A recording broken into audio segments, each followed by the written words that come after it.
Truth is, I almost bailed. If my buddies heard that, they'd crack up, mostly because they know exactly how I operate. They know I'd trade a Sunday of awkward small talk with a stranger for an afternoon in the shop, sanding down a chair, any day of the week. They joke about me being a lone wolf, acting like it's some tragic condition I'm hiding. But honestly, I prefer the silence. The kind of quiet that smells like cedar shavings and gives you enough room to actually think. But the second my phone vibrated Friday night with a text from Derek, "Blind date, Sunday, 3 o'clock, Lakeview Coffee," I knew I was done for. It wasn't my idea. It never is.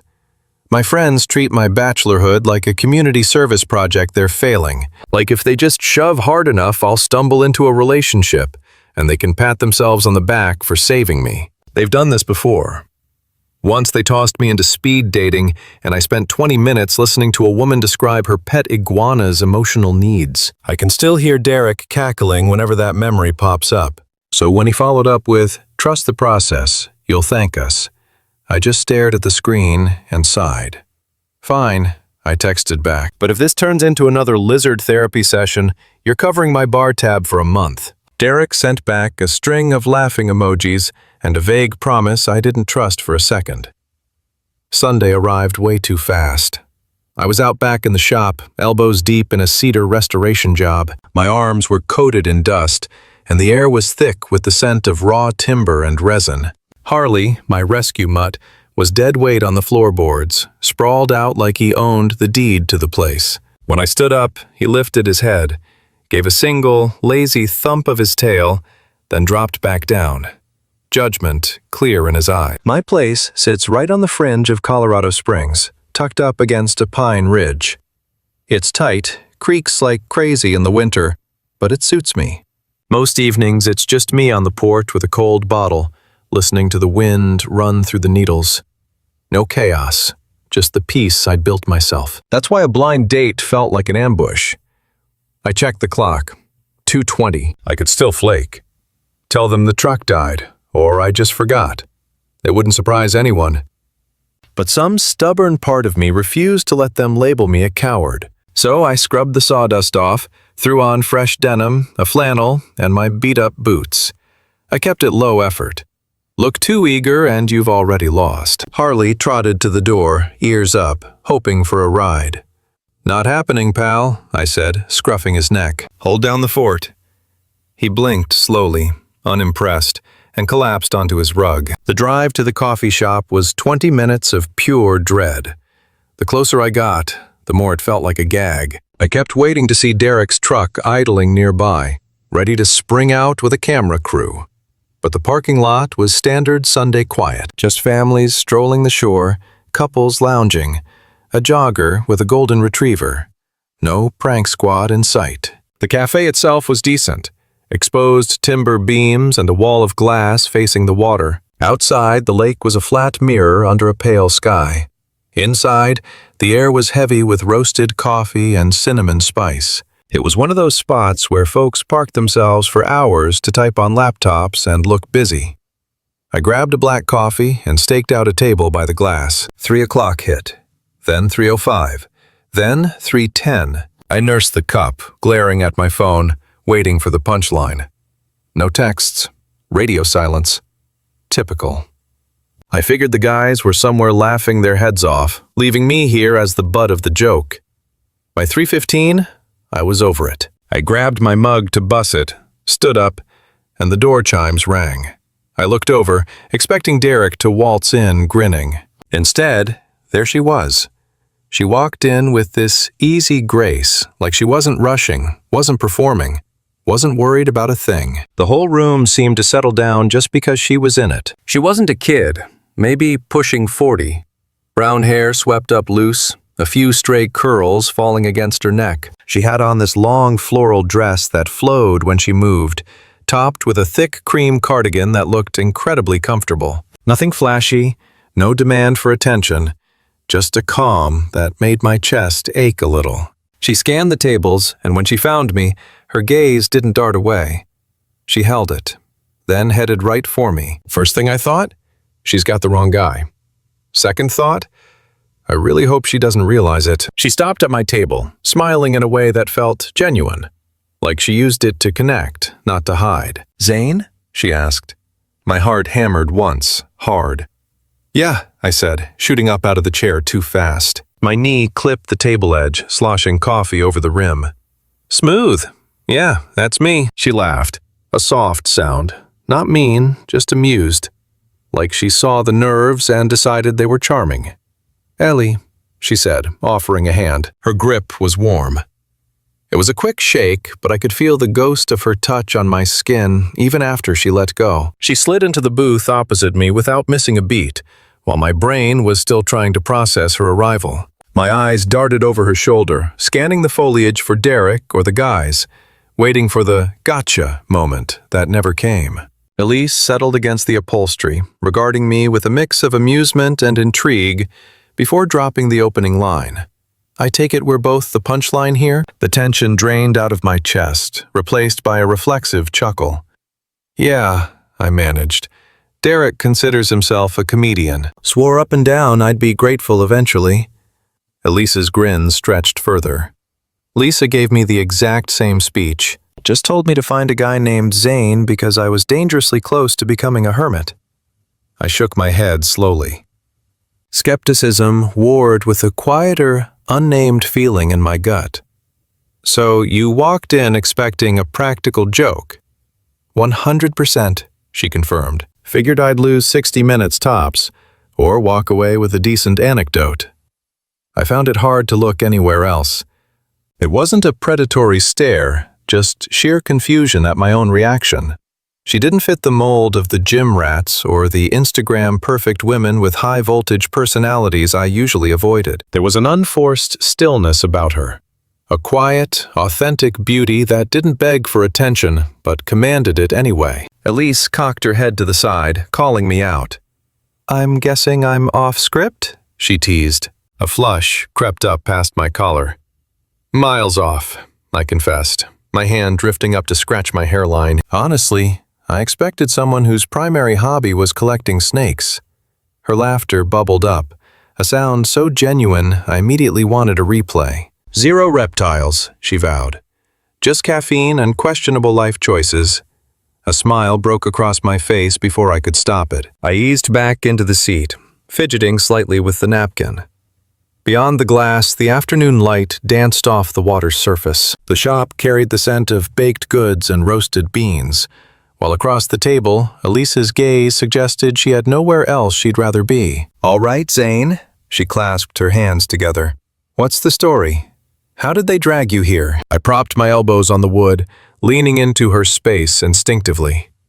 The irritation with Derek evaporated. Thoughts of my isolated cabin and my escape plan faded into the background. It was just her face in focus, a gravitational pull taking over, making me wonder if those idiots had stumbled into a stroke of genius, like they'd inadvertently handed me the missing piece. So, I decided to give her the unvarnished truth, not the curated highlight reel people usually present over lattes. I explained that my solitude makes them twitchy, like my quiet existence is a red flag they need to fix. They figure if they bombard me with dates, the law of averages will eventually work. I told her I was burned out on swiping left and feigning interest in strangers' bucket lists. Elise absorbed every word, her expression one of comprehension rather than assessment. After I ran out of steam, she raised her mug slowly, maintaining eye contact over the rim. "Sounds draining," she murmured. "Explains the hermit lifestyle and the canine roommate." A genuine bark of laughter escaped me. "Hardly beats most human conversation," I confessed. "I don't doubt it," she replied, her tone devoid of mockery, offering only solidarity. She opened up about Lisa's relentless campaign to get her back in the dating pool. There was an ex-husband, years back. No explosions or scandals, just a slow fade where the silence grew louder than the love. She'd relocated near the springs to support her mother. Not for medical care exactly, but for the heavy lifting, the transport, and filling the empty spaces in a quiet house. She framed it as simple fact, refusing to play the martyr, which immediately earned my admiration. As the conversation flowed, the clock didn't vanish, but tracking the minutes suddenly seemed irrelevant. The shop grew crowded. A pair of students settled nearby, exchanging hushed, tearful words that sounded like a breakup in progress. Orders were shouted from the counter. The sharp clatter of silverware hit the floor. Despite the ambient noise, we existed in a private bubble. I found myself describing the freelance carpentry work I did on the local fringes, restoring old decks, mending fences, fixing broken heirlooms. I even mentioned the whittling, the small wooden figures I shape when my thoughts get too chaotic. Bears, owls, rough-hewn moose, tangible things I can control.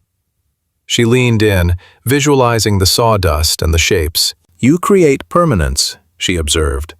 "That's a dying art." I tried to deflect. "It's just timber." But my tone betrayed a softness I hadn't intended. "It's more than that, Zane. It's taking the raw and undefined and giving it purpose." Unsure how to process the compliment, I fixed my gaze on the lake outside, feigning indifference while a warm glow spread through my chest. Eventually, she circled back to Harley, so I pulled up a snapshot on my screen. There he was, posted up on the deck with a branch in his jaws, looking like the self-appointed sentry of the Rockies. Elise giggled, hiding her smile behind her palm. "He has that look," she noted, eyeing the dog, "like he's sizing everyone up." "He absolutely is," I admitted. "But underneath the suspicion, he's a big softy." Her expression shifted, a gentleness settling in her eyes that caught in my throat.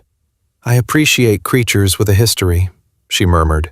"The ones who've weathered a storm or two." The sentence hung in the air, weighted with a meaning neither of us rushed to unpack. I let it be. She did the same. Then came the curveball.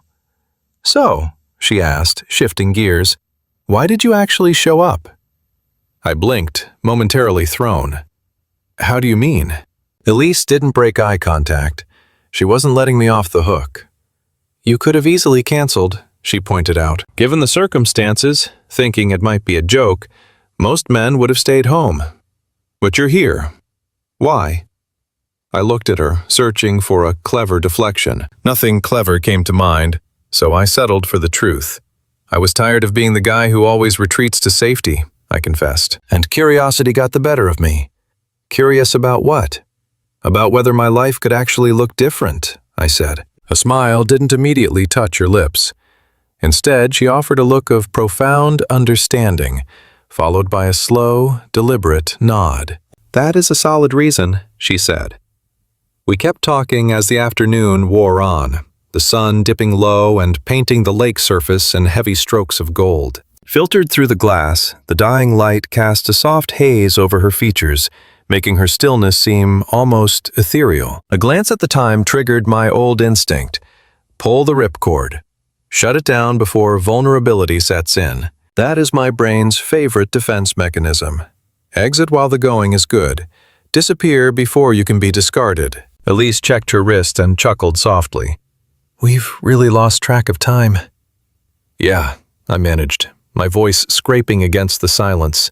"Sorry, I didn't mean to hold you hostage." "You didn't," she corrected. "I chose to stay." The distinction landed with more force than I expected.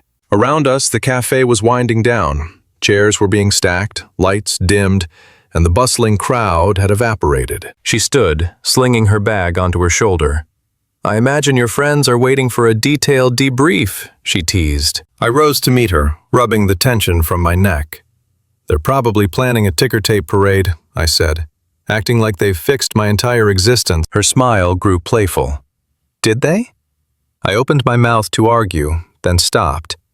The answer was no, but it wasn't exactly no either. We stepped out into the cooling air, greeted by the scent of pine needles and damp earth from the lake. Streaks of burnt orange cut across the pale twilight sky.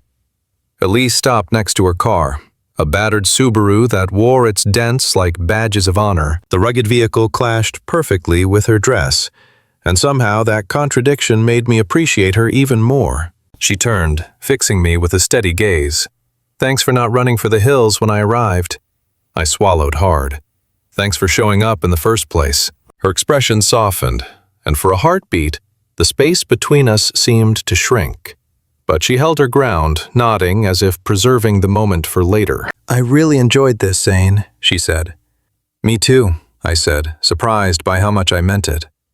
She pulled the door handle, then paused to look back. If the guys ask, tell them it wasn't a prank, she instructed. Tell them it was just coffee. She slid into the driver's seat and pulled away, red taillights fading into the curve of the lakeside road. I lingered in the parking lot, hands shoved deep in my pockets, letting the cold bite my cheeks. It took a solid minute for the realization to hit. My phone was right there in my palm, yet I hadn't asked for her number. For the first time in years, I cared enough to feel like a complete idiot. Back at the cabin, Harley greeted me at the threshold, looking expectantly as if he also required a status update. He planted his paws on my chest, then dropped back down to circle me, sniffing the air as if detecting a shift in my aura. I sank onto the sofa without bothering to remove my boots, staring blankly at the timber wall. Her voice looped in my head, the laugh, the specific cadence of, "I stayed." A vibration in my pocket broke the trance. Derek. "So, Lone Wolf," the text read. "Disaster or merely catastrophic?" I stared at the glowing screen, thumb hovering over the keys. Finally, I typed the only thing that felt accurate. It wasn't a joke. His reply was instantaneous. Vague. Need details. I didn't respond. I didn't have details to give. All I possessed was a fragile sense of a beginning. And knowing me, I was one wrong move away from dismantling it before it could take shape. That possibility terrified me more than any practical joke. The next 2 days dragged on, every hour stretching thin. I tried to convince myself the coffee date was insignificant, but the memory had already burrowed deep. Elise's calm presence haunted me. The way she observed me not as a prize to be won or a puzzle to be solved, but just as a person to be seen. I'd be in the workshop lining up a cut, and her laugh would echo in my mind. Or I'd be tossing a toy for Harley, wondering if she was looking at the same sky. The kicker, of course, was that I still had no way to reach her. Asking Derek for her contact info crossed my mind, but the thought made my stomach churn. I needed to keep my friend's chaotic energy out of this equation. If I was going to make a move, it had to be on my terms. No intermediaries, no group chat commentary, no risking my sincerity becoming their punchline. So I did exactly nothing. My default setting. I kept sanding timber. I kept the silence wrapped around me. I kept repeating the mantra that it was just a single, pleasant afternoon, and that I should just let it go. 2 days later, my pocket vibrated while I was stripping sawdust from a custom oak table. Unlisted number. I nearly swiped it away as spam. Curiosity won out over the impulse to delete. I opened the text. "Thanks for the surprise coffee," it read. "If you're up for another saga about me battling feral cats, I'm free Thursday evening." I stood frozen in the workshop, staring at the screen as if looking away might break the spell. My heart did a strange tumble, part terror, part exhilaration. Harley perked his ears up from the floor, sensing the change in the room's atmosphere. It was her. A sharp laugh escaped me, echoing off the walls, and Harley trotted over, demanding to be let in on the joke. My thumbs felt clumsy and oversized as I typed a response. "Only if you promise to leave the wild animals at home. Thursday works." Her reply was instant. "Pick the spot. No games, no playing hard to get. Just direct, unfiltered connection." It made me want to drop my own defenses. "Lakefront Trail," I sent. 6 p.m. Bring layers, the wind bites near the water. The phone pinged again. "Bring Harley. I need to meet the celebrity dog." I grinned at the glowing text until my face ached. Thursday felt a lifetime away. I buried myself in a fencing repair on the outskirts of town, driving nails with unnecessary force and checking my watch every 5 minutes. Back at the cabin, I scrubbed off the day's grime, threw on a fresh flannel, and actually combed my hair. Harley sat by the door, leash in his jaws, tail thumping a rhythm that said he knew something was up. "Listen here," I told him. "Don't blow this for me." He sneezed in agreement. The trail was hushed when we arrived, bordered by towering pines, the lake surface catching the last dregs of daylight. Strangers drifted by with their own dogs, while a pair of lovers strolled hand in hand, existing in their own slow orbit. Then I saw Elise, solitary on a park bench, cradling a thermos. She had let her hair down, loose waves over a soft gray knit and denim. Gone were the florals. This was just her, unarmored and real. Her gaze found mine, and her smile cut through the evening chill. That was the moment Harley decided he was in love. He strained against the collar, bounding toward her like she was a long-lost relative. Elise laughed, dropping to a crouch to let him investigate her hands. She found the spot behind his ears, and the dog melted into a puddle, acting as if he had waited years for that specific scratch. "Okay," she beamed. "The rumors are true. He is an absolute charmer." "Learned it from me," I said, forcing a casual tone over my racing pulse. Elise arched a skeptical brow. "The jury is out on that one," she teased. We fell into step, Harley strutting between us with immense pride. The air smelled of damp pine needles and deep water. Orange light bled across the horizon as the gravel crunched underfoot. We kept the conversation light at first. Elise vented about her mother's strange mood swings and the thin walls of her apartment complex. I confess that Harley once pulled a heist on a ham sandwich, inhaling it before I could even shout. Elise chuckled, shaking her head. "So you harbor a criminal," she said. "Guilty," I admitted, "but he has a good lawyer." She looked at me, hesitating as if to speak, then let it go. She just smiled and kept pace. That was the beauty of Elise. She didn't treat silence like a problem that needed solving. She let the quiet sit with us. We paused where the trees broke open to reveal the lake. The water was a sheet of glass, glittering under the fading sun. Elise offered the thermos. "Peppermint tea," she said. "Good for when the air turns sharp." I took a sip, the warmth spreading through my chest. "Thanks. You didn't have to." "I know," she replied softly. "I wanted to." Simple as that. As we resumed walking, the banter faded into something with more weight. It wasn't heavy, exactly, just substantial. The conversation turned real as the twilight deepened. She asked about the cabin. I told her about leaving community college, drifting until I found a place where the silence didn't demand answers. I told her how trees don't ask you to explain yourself. She nodded, eyes fixed on the horizon. "I feel that." I watched her profile. She seemed lost in the ripple of the water. "After the divorce," she said, "I thought solitude would be peaceful. Sometimes it is, but other times it's like a soundproof room. You're safe, but you're also slowly disappearing." Her confession struck a nerve I usually kept guarded. I knew the texture of that invisibility well. Platitudes felt wrong, so I offered the truth. "You aren't disappearing," I said. "I see you." Elise glanced at me, her expression softening, surprised by the honesty. It shifted something between us. We kept seeing each other after that. No rush, no pressure, just a steady gravitation. One night she came to the cabin for grilled steaks, bringing a bottle of Merlot that deserved better than my chipped stoneware plates. She didn't mind. She sat at the small table, slipping scraps to the dog, and told me I had built a good home, squeaky floorboards and all. One evening, we found ourselves at a tucked-away art cafe downtown, dabbling with paint on canvases no bigger than coasters. My attempt at a mountain range looked like a mudslide, while hers resembled a perfect twilight lake. She poked fun at my disaster, and I gave it right back. For the first time in ages, the performance dropped. I wasn't acting a part. I was just present. When she was really amused, she'd use my full name. "Zane," she'd say, shaking her head like I was some kind of optical illusion she couldn't quite resolve. I caught myself craving the sound of it. Then came the grocery run. It was just a standard Saturday afternoon. We were stalled in the bread aisle, locked in a serious debate over sourdough versus rye. Elise was actually beaming. It was a genuine smile, like the crushing weight of the world had finally slipped off her shoulders. Then, the light just vanished.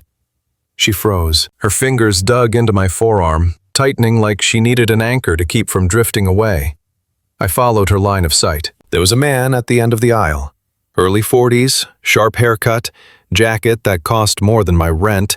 The type of guy who walks like he owns the pavement. He was hand in hand with a younger woman, maybe mid-20s, ponytail, lip gloss, laughing like she'd never known a hard day in her life. The man glanced up and locked eyes with Elise.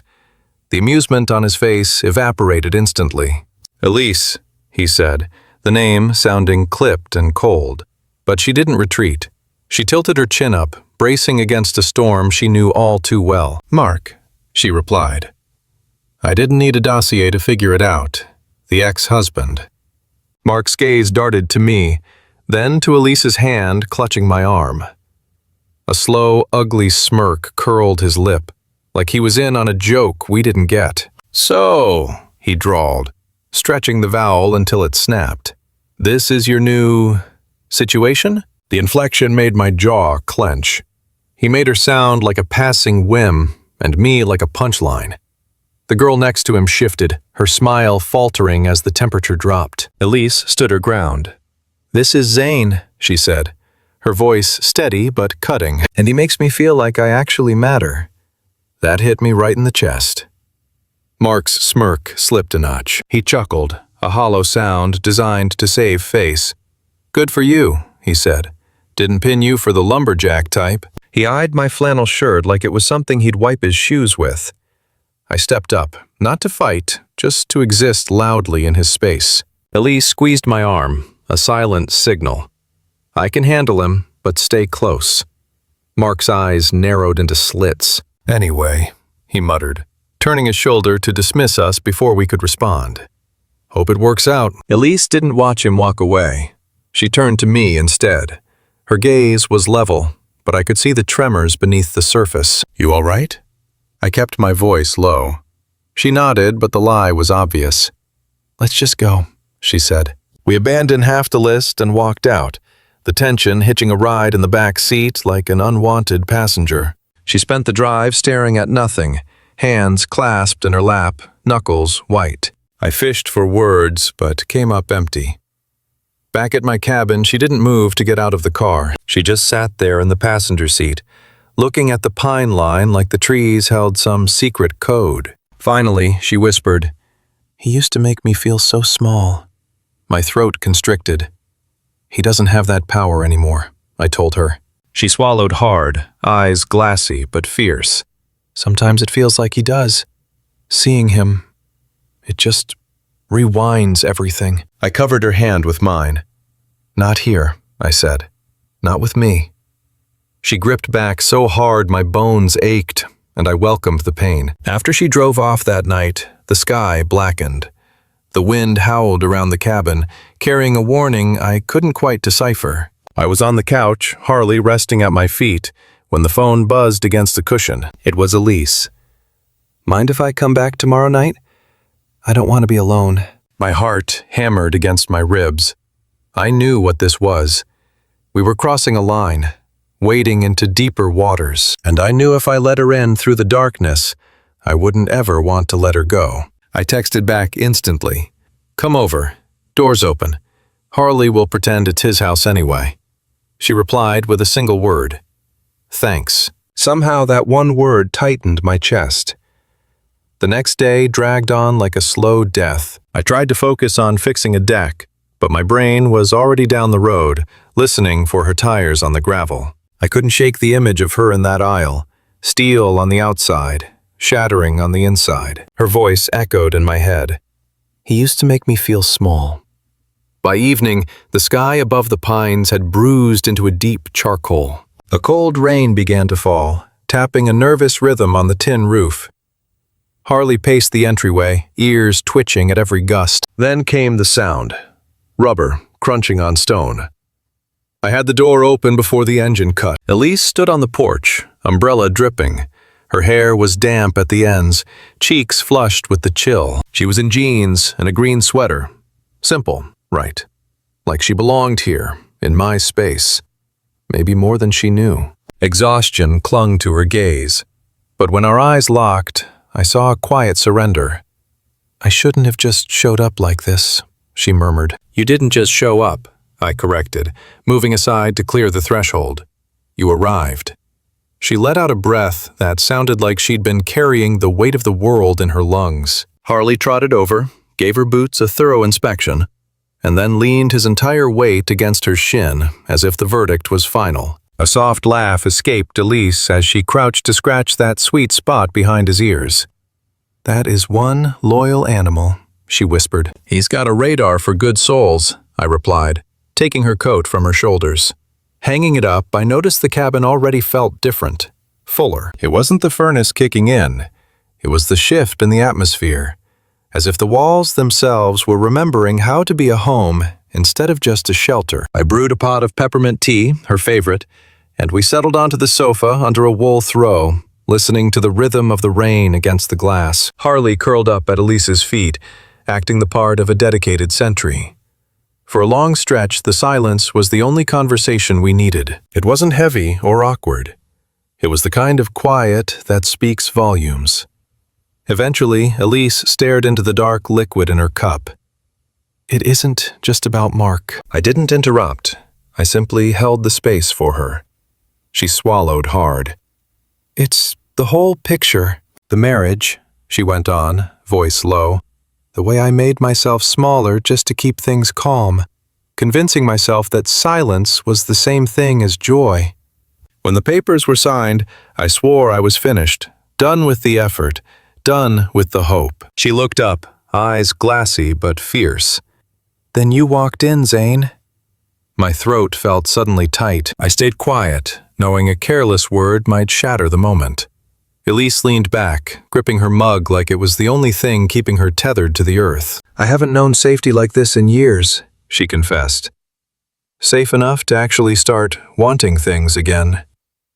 And that's terrifying." I shifted, letting my shoulder graze hers. "Which part scares you?" I asked softly. "The desire or the loss?" Her breath hitched. "Both," she whispered. "I've got years on you. I have a mother who needs me. I have a history that keeps trying to drag me backward.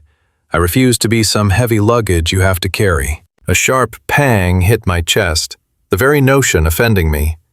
"You are not a burden," I stated firmly. "Elise," I reached out, my thumb grazing the line of her cheekbone. "You aren't difficult," I told her. "You're real. I have zero interest in easy. I want you." Her lips parted, stunned by the raw honesty of it. She searched my face for a long time, as if trying to give herself permission to trust what she heard. Setting her mug down with trembling hands, she spoke. "I am tired of doing this alone." Something inside me clicked into absolute focus. "Neither am I," I answered. I leaned in, slowly, deliberately, asking for consent with every closing inch. Elise bridged the final gap. Her kiss was warm and tender, tasting faintly of mint and rain. It wasn't a desperate collision. It was a steady grounding, like two survivors finally setting down their armor. When we separated, she rested her forehead against mine. "Zane," she breathed, her voice wavering. "This feels too good to be true." I kept my hand cupped against her face. "It is true," I promised.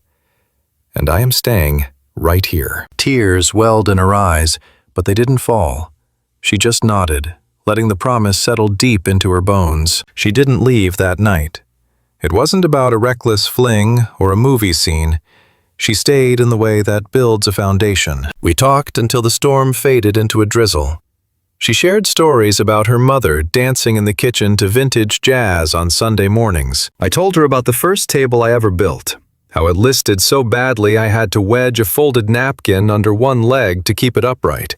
Elise laughed until she had to cover her mouth, and Harley lifted his head to give us a look of pure judgment. Eventually, sleep overtook her. She drifted off with her head on my shoulder, her fingers still laced through mine. I remained still, listening to the rain taper off, thinking about the strange geometry of life. 2 weeks ago, I would have thought this scenario was a practical joke. Now here I was with a woman who inspired me to be a better man, and a dog that had already claimed her as kin. By morning, the air was crisp and scrubbed clean. The pines were still dripping from the storm, but the sun was breaking through, making the world look brand new. Elise woke slowly, blinking in that confused way people do before memory rushes back. Then she saw me, and a shy, small smile touched her lips. "Morning," she mumbled. "Morning," I replied. Harley scrambled onto the cushions between us, shoving his snout into her hands, demanding his tribute. Elise laughed, massaging his ears. "You are going to ruin him," she said. "Too late for that," I grinned. We scrambled some eggs and toasted bread, simple, honest food. Seeing her standing in my kitchenette in socks, hair disheveled, humming a low tune, the cabin felt transformed, lived in. After breakfast, she gazed out at the forest. "I need to check on Mom," she said, her voice gentle but responsible. "I can't bear for this to be just a fleeting moment, Zane." "It isn't," I assured her. She shifted, her gaze drilling into mine to find the truth. "Do you swear?" she pressed. I erased the distance between us and clasped her trembling fingers. "I don't offer vows I cannot honor," I murmured. "But listen to this. I need you to be part of my existence. No hiding in the shadows, no expiration dates. I want to construct a future with you. Deliberate, grounded, and authentic." The tension drained from Elisa's expression, leaving her eyes tender. "Okay," she breathed out. "Deliberate and grounded." Her departure was a lingering retreat rather than an escape. She paused on the veranda, the afternoon light weaving through her locks. There was a single, decisive press of her lips against mine before she headed toward her vehicle. I tracked her progress down the crushed stone drive until the forest canopy reclaimed her. The silence was broken 60 seconds later by the vibration of my cell. A message from Derek flashed on the screen. "So, was it a total joke?" I glared at the text, then surveyed the quiet interior of my home. The coffee cup she had nursed was still resting in the basin. Her knit sweater remained draped over the hook by the entry, a forgotten artifact of her presence. Harley was posted at the window, staring down the lane as if willing her to reverse. I tapped out my response. "No joke here. You honestly just did me the greatest favor of my life." I abandoned the phone on the counter, a private smile touching my lips, because the reality was far more profound than a text could convey. The boys believed they were scripting a comedy at my expense, but without knowing it, they had accidentally set the stage for a